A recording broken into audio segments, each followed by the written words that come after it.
거룩하시고 자비로우신 하나님께서 이 땅 온 인류 모든 생명에게 허락하여 주신 은총의 날을 저희가 바라보면서 감사하면서 기다리면서 기도해온 대림절의 넷째 주일을 맞아서 하나님 앞에 마음 모아 예배 올립니다.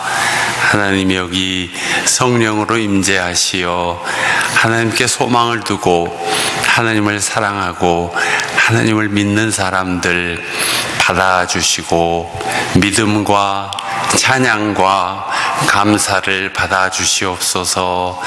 예수 그리스도 이름으로 기도하옵나이다. 아멘.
주님의 평화가 여러분과 함께. 형제자매와 평화의 인사를 나눕시다.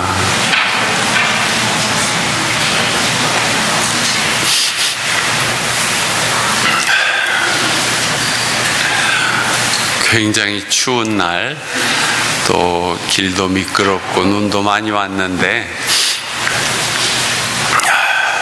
그나저나 하나님께 예배는 드려야지 하면서 나오신 여러분을 하나님께서 기쁘게 받아주실 줄 압니다.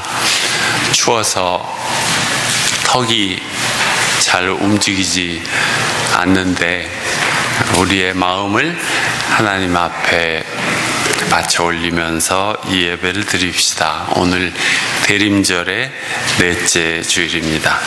찬송가 98장.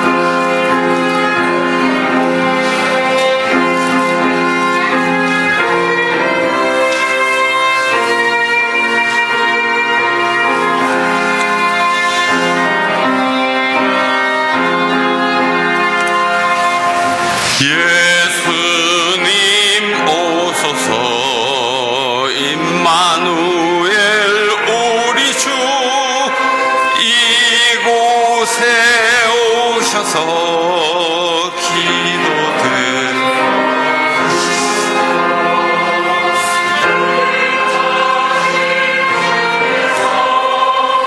크신 일을 행하사 간구하는 우리의 기도를 들어주소서. 예수님 오소서. 임마누엘 우리 주 보좌를 떠나서 사람 몸을 입었네. 높은 자 낮추고 비천한 자 높였네.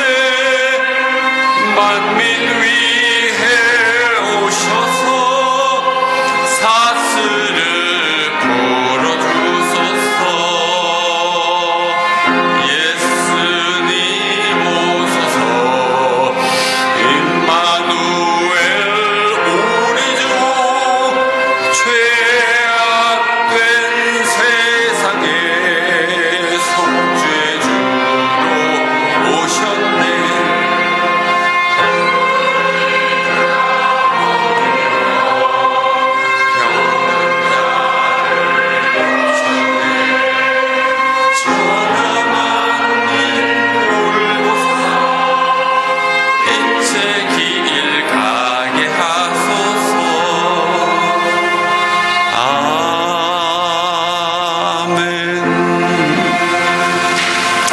시편 낭독 함께 합시다.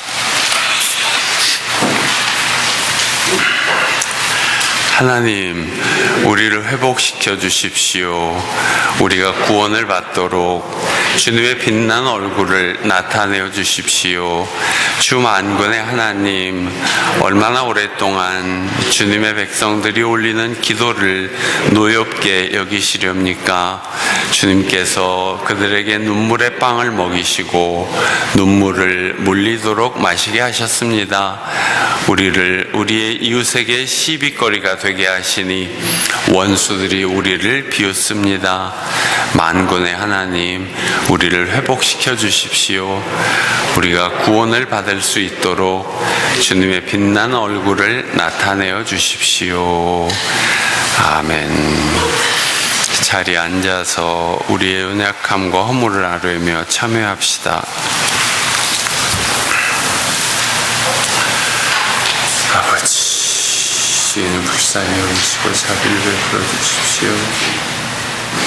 주 예수님이 주의는 불쌍히 여기시고 자비를 베풀어 주십시오.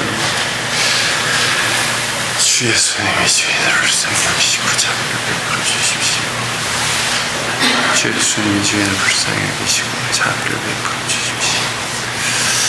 주 예수님이 주의는 불쌍히 여기시고 자비를 베풀어 주십시오. 주 예수님이 주의는 불쌍히 여기시고 자비를 베풀어 주십시오. 주 예수님이 주의는 불쌍히 여기시고 자비를 베풀어 주십시오.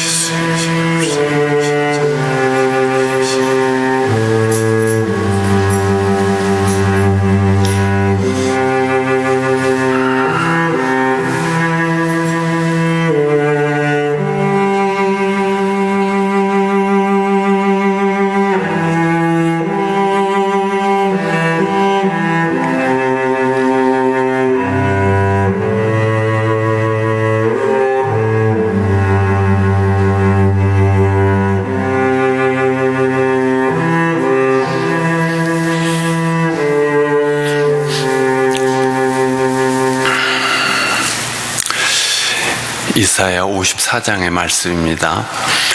두려워하지 말라. 네가 수치를 당하지 아니하리라. 놀라지 말라. 네가 부끄러움을 보지 아니하리라. 아멘.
세세토록 영원토록 영광과 찬송을 받으실 하나님께 저희 마음을 들여 찬양하오며 감사하오며 예물을 바칩니다.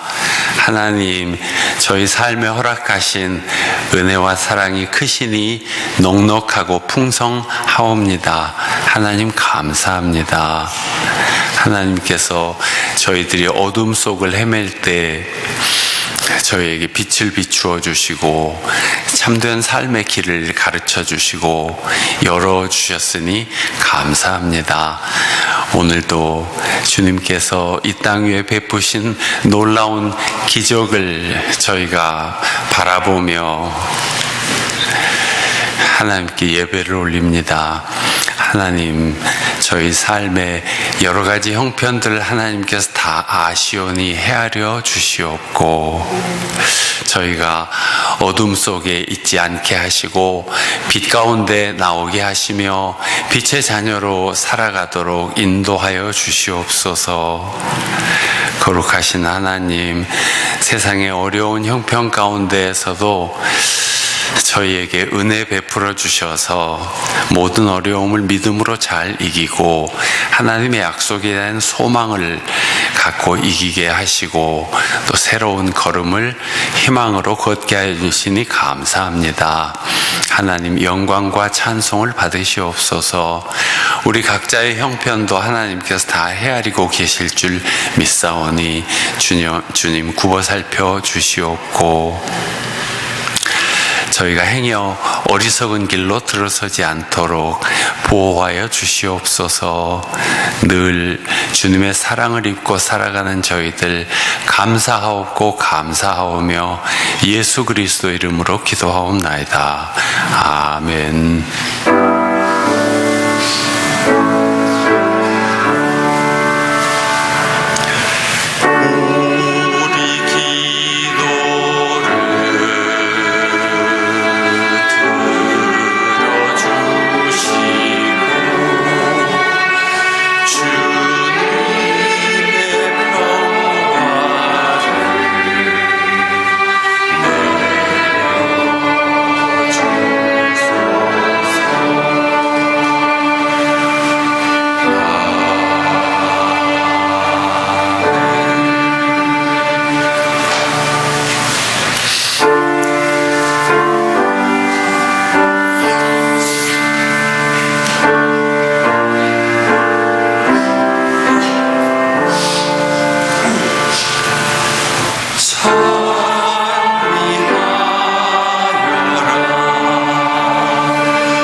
오늘 우리에게 주시는 하나님의 말씀을 함께 봉독합시다.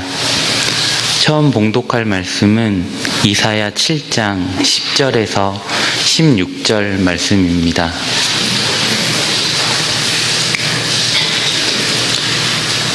이사야 7장 10절에서 16절에 기록된 하나님의 말씀. 주님께서 아하스에게 다시 말씀하셨다. 너는 주 너의 하나님에게 징조를 보여달라고 부탁하여라. 저 깊은 곳 스올에 있는 것이든 저 위 높은 곳에 있는 것이든 무엇이든지 보여달라고 하여라. 아하스가 대답하였다. 아닙니다. 저는 징조를 구하지도 않고 주님을 시험하지도 않겠습니다. 그때 이사야가 말하였다. 다윗 왕실은 들으십시오. 다윗 왕실은 백성의 인내를 시험한 것만으로는 부족하여 이제 하나님의 인내까지 시험해야 하겠습니까? 그러므로 주님께서 친히 다윗 왕실에 한 징조를 주실 것입니다. 보십시오. 처녀가 잉태하여 아들을 낳을 것이며 그가 그의 이름을 임마누엘이라고 할 것입니다. 그 아이가 잘못된 것을 거절하고 옳은 것을 선택할 나이가 될 때에 그 아이는 버터와 꿀을 먹을 것입니다. 그러나 그 아이가 잘못된 것을 거절하고 옳은 것을 선택할 나이가 되기 전에 임금님께서 미워하시는 저 두 왕의 땅이 황무지가 될 것입니다. 이는 하나님의 말씀입니다.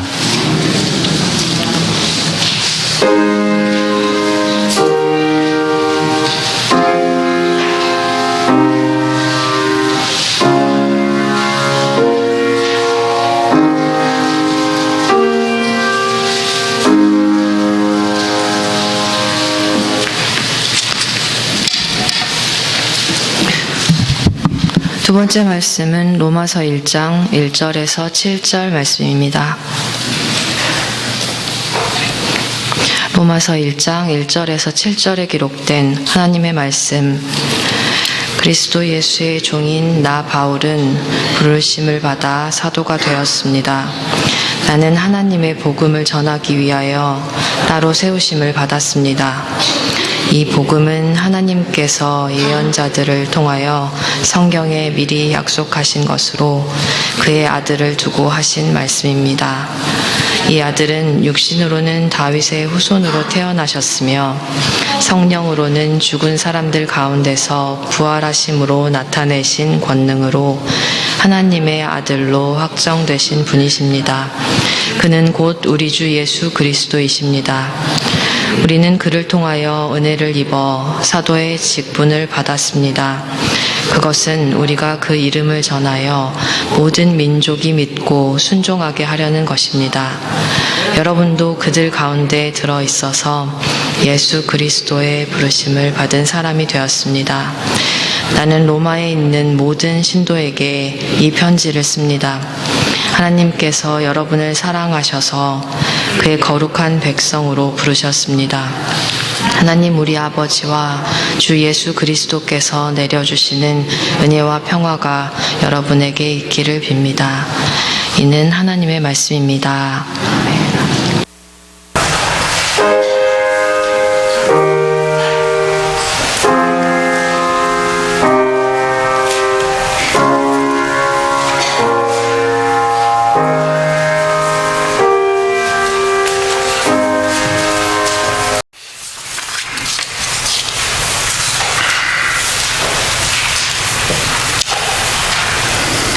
마태복음 1장 18절에서 25절에 기록된 하나님의 말씀.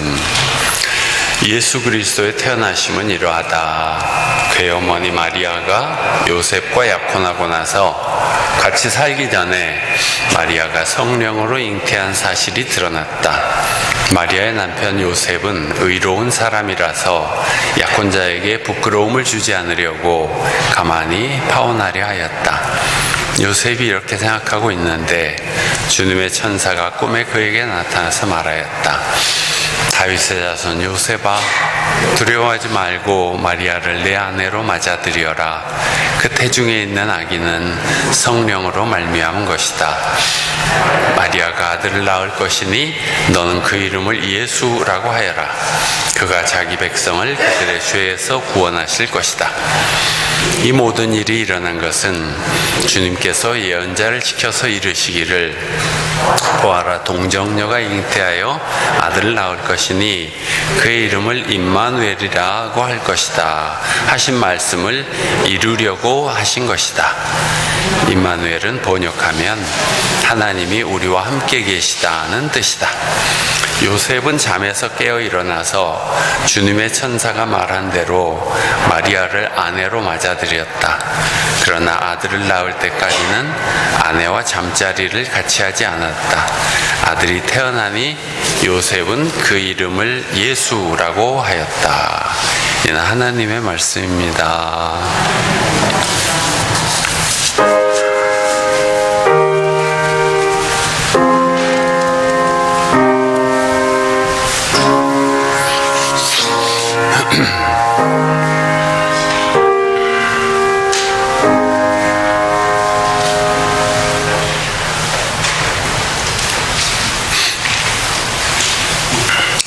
교우 여러분을 사랑하시는 주님께서 오늘도 친히 여러분의 귓전에 말씀해 주시기를 바랍니다.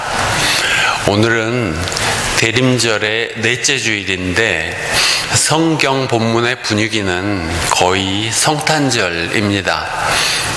성경에서 예수님 탄생 시의 상황을 기록한 글은 마태복음과 누가복음 두 곳에 있는데 동방박사들 나오는 이야기는 마태복음에 있고 들에서 양을 치던 목자들 이야기는 누가복음에 있습니다.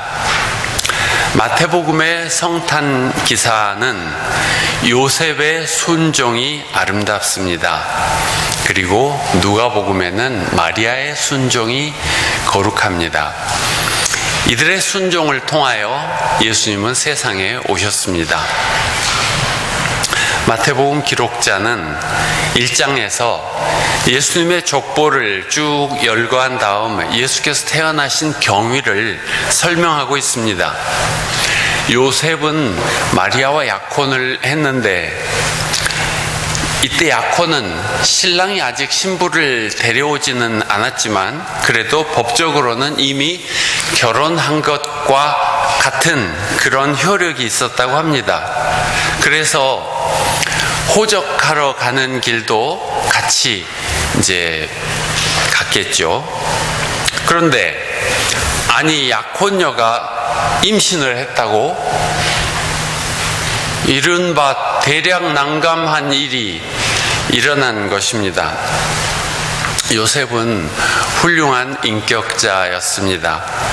약혼자가 부끄럽지 않도록 가만히 파혼하려고 합니다.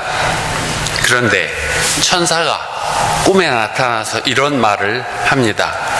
요셉아, 두려워하지 말고 마리아를 내 아내로 맞아들여라. 그 태중에 있는 아기는 성령으로 말미암아 잉태된 것이다. 마리아가 아들을 낳을 것이니 너는 그 이름을 예수라고 하여라. 그는 자기 백성을 자기 죄에서 구원할 것이다. 그런 이야기를 듣습니다.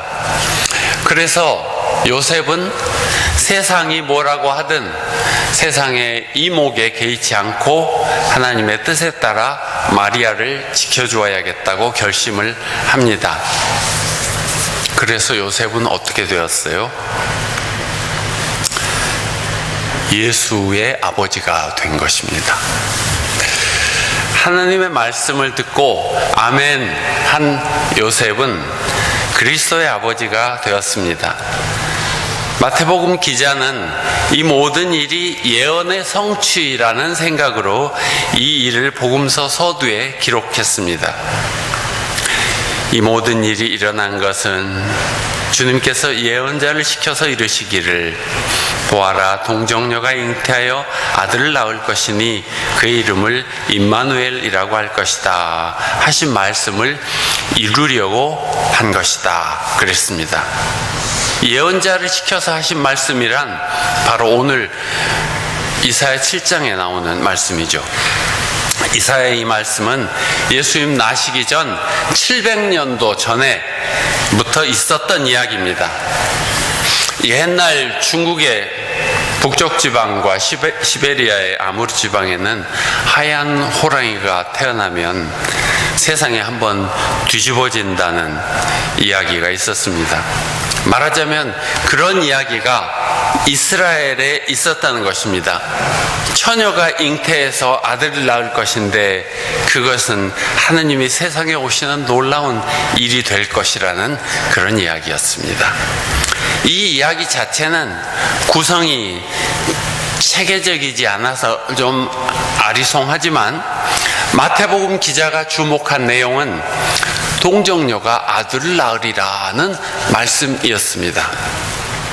옛날부터 들려오던 그리고 전해지고 알고 있던 그 예언이 나사렛 예수에게서 사실이 되었다는 고백을 한 것입니다.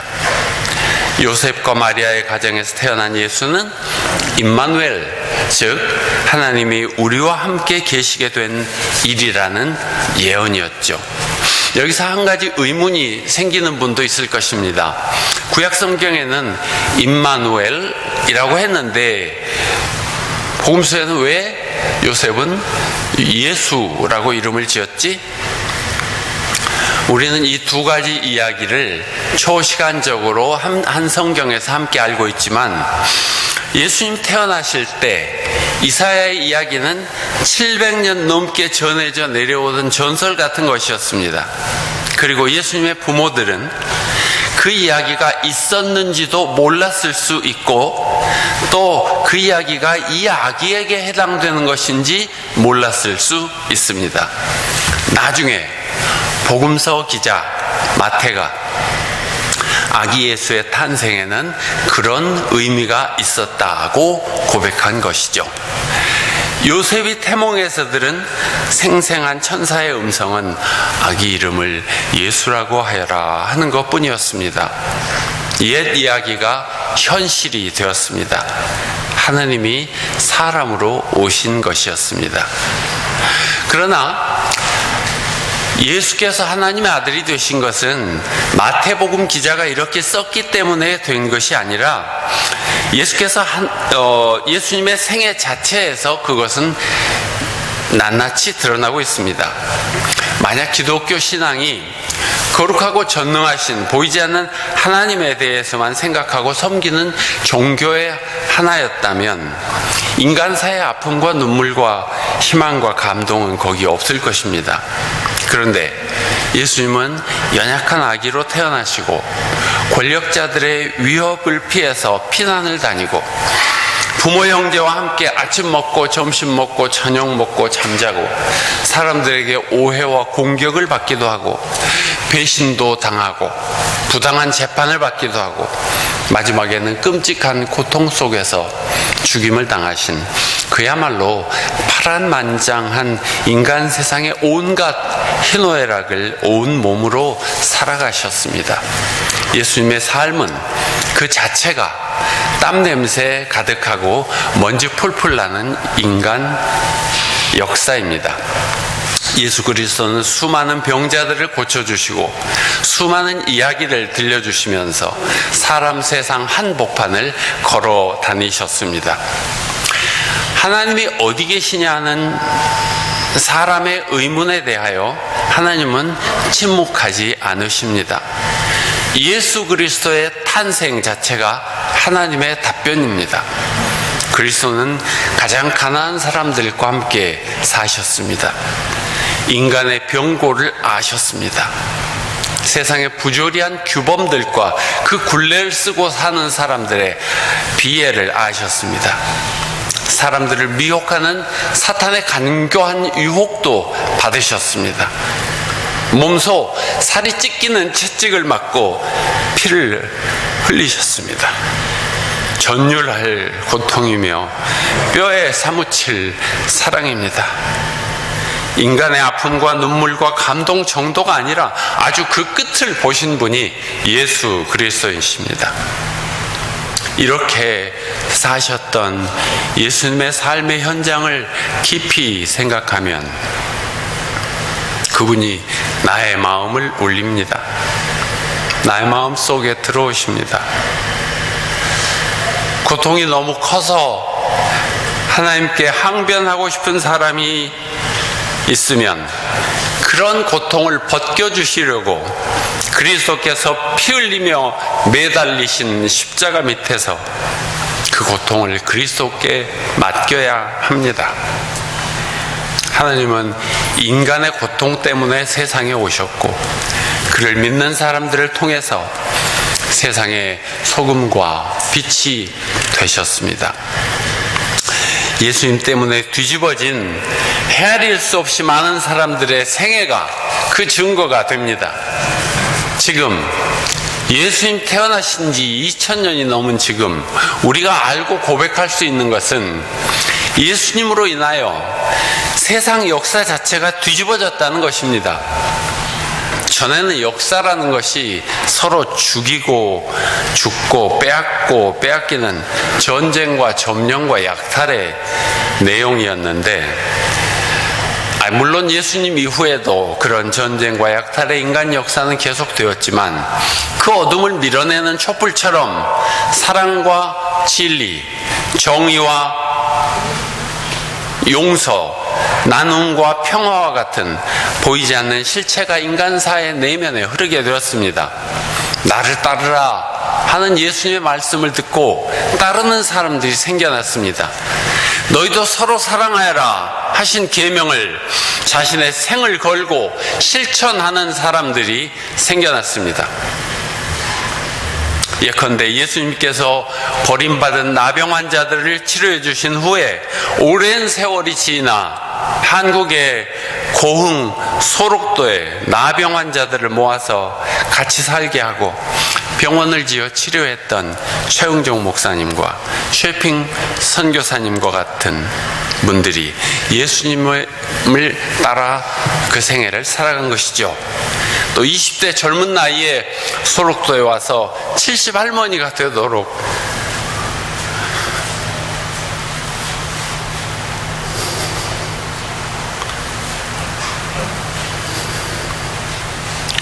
나병 환자들을 돌보고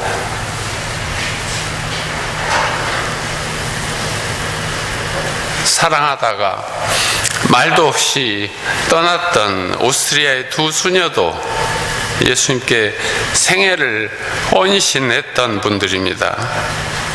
이런 일들이 얼마나 많은 사람들에서 일어났는지 우리가 다 알 수도 없지만 예수님의 탄생은 사람과 세상이 바꿔지기 시작하는 날의 새벽과 같은 것이었습니다. 신약 성경에 많은 책을 기록한 사도 바울은 이런 말씀을 하셨습니다. 로마서 1장은 이렇게 시작됩니다. 그리스도 예수의 종인 나 바울은 부르심을 받아 사도가 되었습니다. 나는 하나님의 복음을 전하기 위하여 따로 세우심을 받았습니다. 예수의 무리를 박해하기 위해서 발벗고 나서 도시락 싸들고 다녔던 사람이 예수의 종이 되었다고 합니다. 사울이 아직 예수님을 알지 못하던 때에는 예수의 무리가 자신이 자라온 종교적 전통과 크게 어긋나는 것이라고 보여서 크리스찬들을 박해했는데 신비로운 자리에서 예수님을 뵙고 보니까 그게 아니었던 것입니다. 오해를 해도 크게 했던 것입니다. 그는 그때부터 예수의 복음을 전하기 위한 사도로 생애가 뒤집어지는데 그가 전한 복음을 한마디로 요약해 놓은 것이 오늘 바로 로마서 1장 서두입니다. 이 복음은 하나님께서 예언자들을 통하여 성경에 미리 약속하신 것으로 그의 아들을 두고 하신 말씀입니다. 이 아들은 육신으로는 다윗의 후손으로 태어나셨으며 성령으로는 죽은 사람들 가운데서 부활하심으로 나타나신 권능으로 하나님의 아들로 확정되신 분입니다. 그는 곧 우리 주 예수 그리스도입니다. 더 요약한 문장으로 말씀드리자면 복음은 하나님의 아들에 관한 이야기입니다. 그는 곧 우리 주 예수 그리스도입니다. 이런 말씀입니다.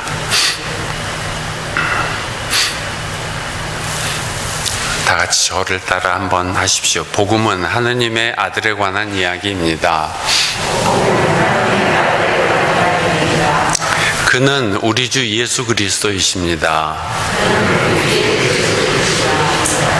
이런 말씀입니다. 바울은 아직 로마에 가서 복음을 전하지 않았지만 이미 로마에는 예수님의 가르침을 듣고 믿고 예배하는 신도들이 있었습니다. 그래서 이렇게 씁니다. 난 로마에 있는 모든 신도에게 이 편지를 씁니다.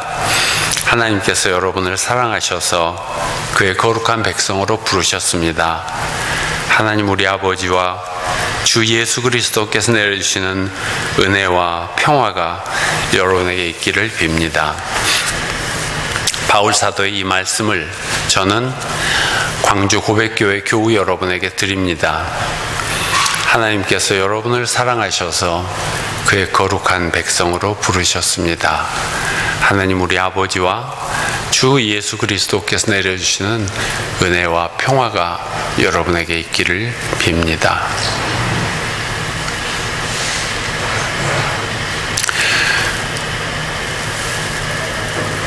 이 예수 그리스도를 나의 주님으로 모신다는 것은 나의 생에 말로 다 할 수 없는 영광이요 행운입니다. 내 생의 기쁨이요 힘입니다. 여러분이 어디에서나 주님을 부르면 주님은 거기 계실 것입니다. 그리스도의 태어나심 자체가 인간 세상에는 복음이었습니다. 우리도 그분 예수님을 통하여 하나님을 알게 되었고 하나님의 백성으로 부르심을 받았지 않습니까? 그러므로 우리도 거저받은 이 복음을 세상에 고통받는 이들에게 전해야 합니다. 하나님의 사랑과 위로와 희망을 전해야 합니다. 임마누엘, 이 말은 하나님이 우리와 함께 계시다는 뜻입니다. 예수라는 이름은 사람을 구원하신다는 뜻입니다. 사람을 죄와 어둠에서 구원하시는 하나님이 이렇게 우리와 함께 계십니다. 오늘의 말씀을 새기며 기도합시다.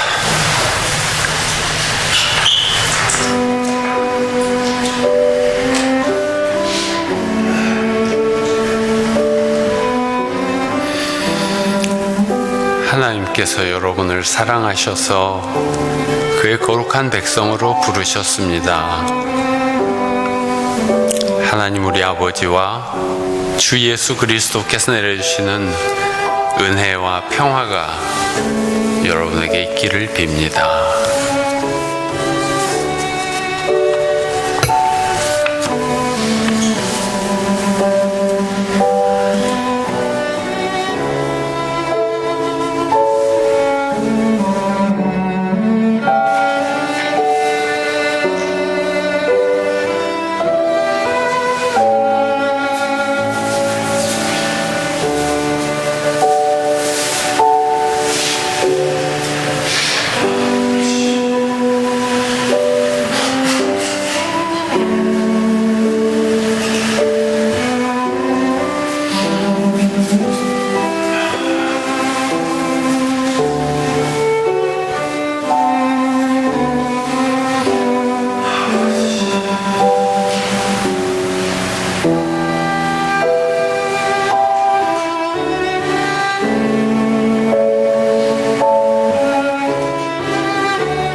일어서서 공동체 기도 드립시다.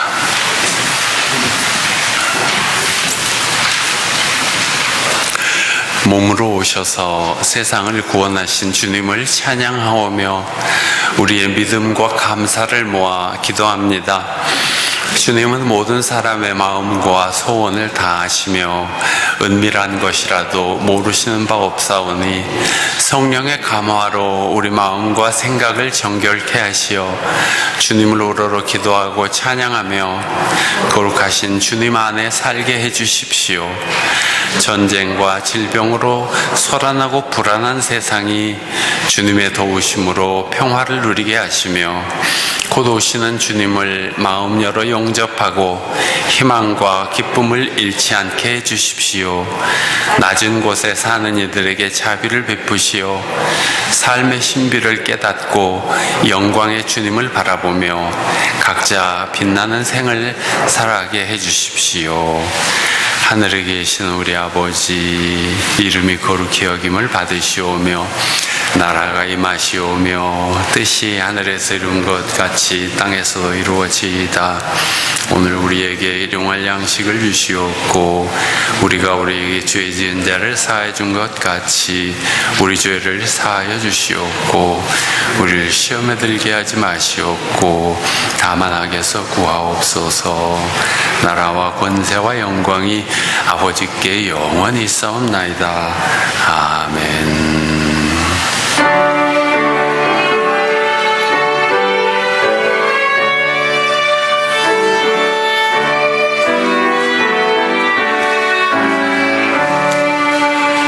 영원한 문화 열려라 새 임금 들어가신다. 만왕의 왕이 오시니 만민의 구주시로다. 내 마음 내 사사로운 일 그치고 그 나라 일 이루도록 주의 실성전 삼으라. 오 나의 주 내 마음에 헛되사 함께 계시며 그 큰 사랑을 내포사 늘 동행하여 주소서.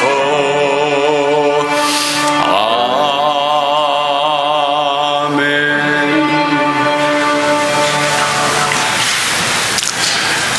하나님께서 우리에게 오셨습니다. 우리들의 삶에 주님 모시고 주님과 대화하며 강건하게 평화롭게 빛나는 생을 살아갑시다.